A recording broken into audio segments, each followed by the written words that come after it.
Well, for the vast majority of you that don't know who I am, my name is Stephen Frey, and it should be noted that I'm not related to anyone else on this campus bearing that last name. It's just me. My wife is here. She has the same last name, but she's only here to see me.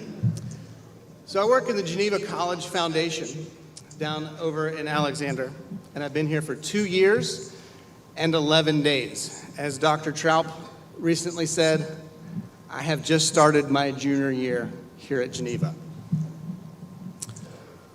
So there we were on July 12th, 2018, at the Bilo Charities Children's Cancer Center in Greenville, South Carolina. My wife Heather and I had been married 7 years at this point, and unfortunately we had already known cancer a little too well.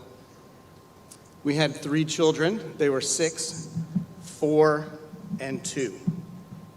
When the doctor walked in with a stack of papers, followed by a nurse and a child life specialist, we already had our answer. There was nothing else that needed to be said. Our 2-year-old William was diagnosed with pre-B cell acute lymphoblastic leukemia. These are some of the most devastating words a parent can hear. Your child, your toddler, has cancer. The process, once there's a diagnosis in this case, is very hectic. You do not leave the hospital. You go straight, you're admitted immediately. You don't go home. You don't collect your thoughts. You put on a brave face for your child.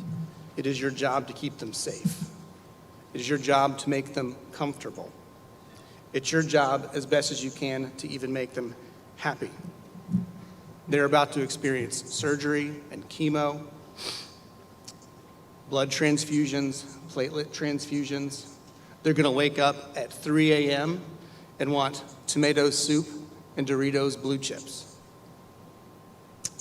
There will be steroid rages mixed with terrible 2s and 3s, but it won't be their fault. They have no control. So we're admitted to the hospital, and inside, I became numb. That was on a Thursday. By Sunday, I actually felt like I had no faith. In that moment, I was actually pretty certain that God was absent. He let this happen.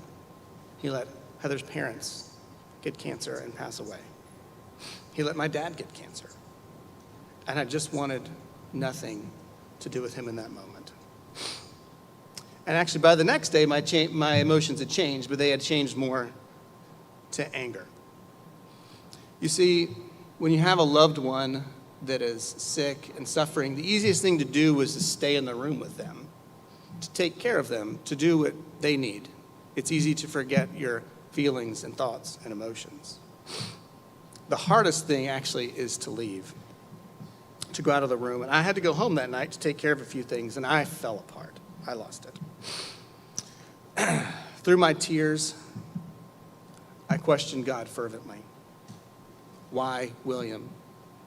Why cancer? Why us? Why now? It's not fair.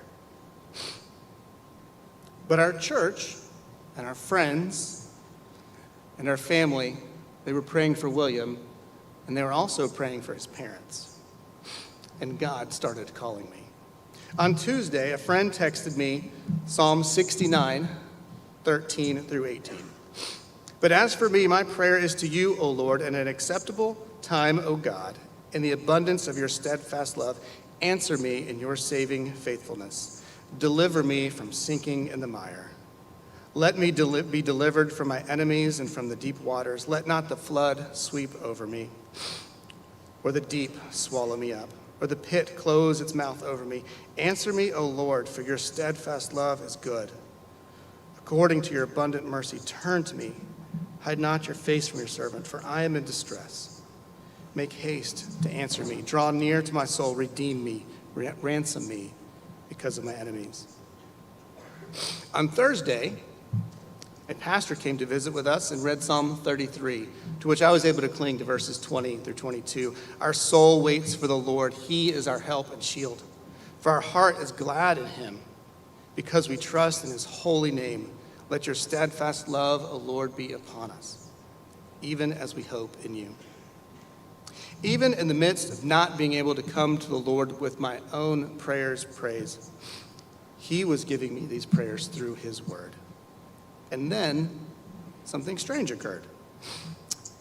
So a week in that Thursday, my wife we talked her into going home to get some rest and to prepare our house to take William home. So I got William to bed, and I pulled out my phone, and I opened Internet Explorer. And the page was open to a testimony that I wrote in 2008. It was about my failures and sufferings as a young adult, and most notable, it was about God's faithfulness to me during that time. I was a bit freaked out by this. I did not open that page to where the blog post was published, but I read it, and I read some of the scriptures that were referenced, like Philippians 3 and Romans 8. Surprisingly, I actually just went to sleep. I was pretty tired. I didn't have much else to do. The next morning, Friday, the day we were being discharged to go home, the webpage was closed. Shocker. But a friend from church stopped by to bring us a gift. I told him what happened. In our short chat, he helped me realize what it meant, because he had read this before and knew its words. God, in his very mysterious and very real way, reminded me of his faithfulness to me. And around that same time, our pastor sent this passage from Lamentations 3. But this I call to mind, and therefore I have hope. The steadfast love of the Lord never ceases. His mercies never come to an end. They are new every morning. Great is your faithfulness. The Lord is my portion, says my soul. Therefore I will hope in him. The Lord is good to those who wait for him, to the soul who seeks him. It is good that one should wait quietly for the salvation of the Lord. God spoke to me through his word in those few days. He spoke to me through his servants and directly pointed me to himself. Stephen, I have been faithful to you in many things, and I will be faithful to you now. I am so thankful the Lord never stops pursuing his children. And then he worked so quickly to restore my faith and trust in him so that I could lead my family through these next few challenging years. Well, the rest of the story is also very positive. William was declared cancer-free on March 2nd, 2021. He is now a healthy, rough and tumble 7-year-old boy with a sweet heart and a wonderful testimony of God's healing. And interestingly enough, the same month that he got to go ring the bell, I received a phone call about a job at Geneva College in Beaver Falls, Pennsylvania. For the Lord is good, his steadfast love endures forever, and his faithfulness to all generations.